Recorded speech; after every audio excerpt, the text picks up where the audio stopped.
They enjoy saying it every year in their economic surveys.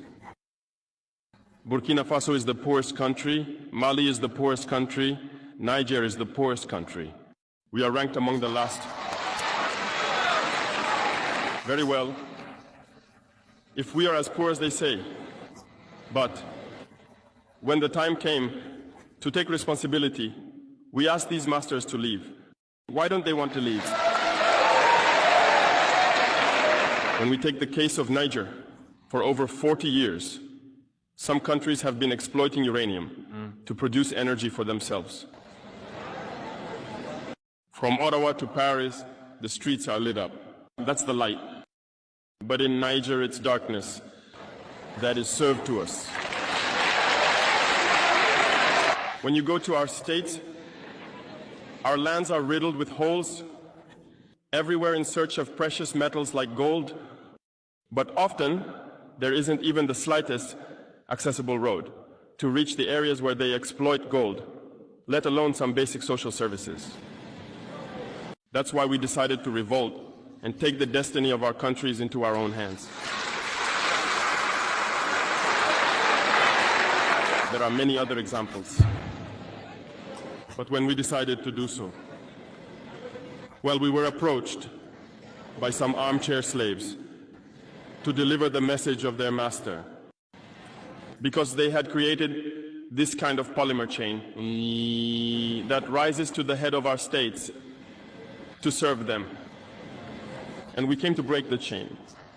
And it's inconceivable for them. They approached us and asked us to fall in line, to become part of the elite that must lead Africa. Because they have a trained and conditioned elite that they must follow, who are embedded in that chain. We refused Bawafat to fall in line with them. And from then on, hostilities began. They have infiltrated our areas with several mercenaries, trainers. Agents have descended into the Sahel, hoping to carry out barbaric, cowardly attacks against our populations, hoping to incite them to revolt. In addition to these on-the-ground attacks, communication attacks, manipulation, and disinformation are rampant in their ranks. But the people of the Sahel have understood, and never again will they be manipulated. They know where they come from, they know what they are doing, and they know where they are going.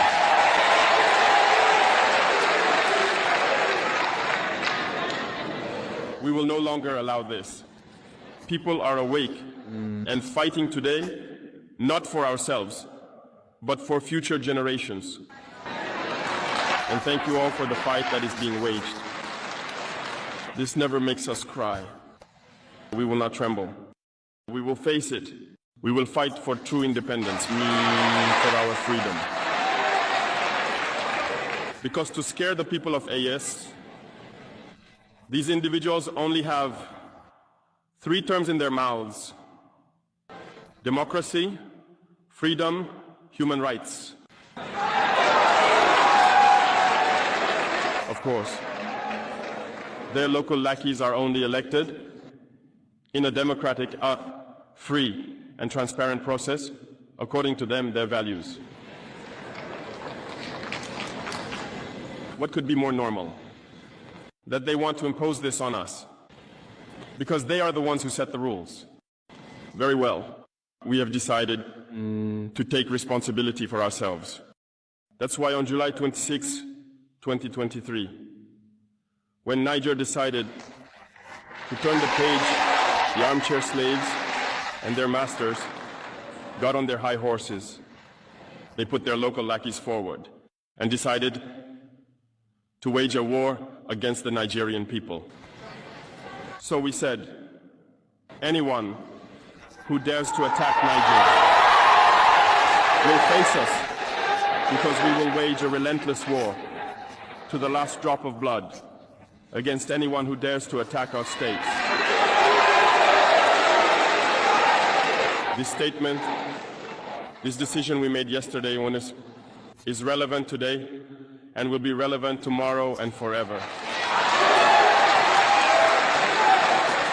Thus, the AES was born on September 16th, 2023, within a framework of mutual defense. But we deemed it necessary to extend and expand the architecture of the AES. What brings us together today should allow us to venture into other areas beyond defense, notably finance and economy, infrastructure, health, education, and so on.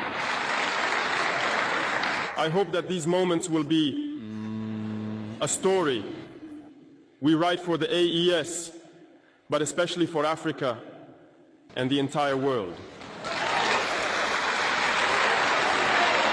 May God enlighten each and every one of us.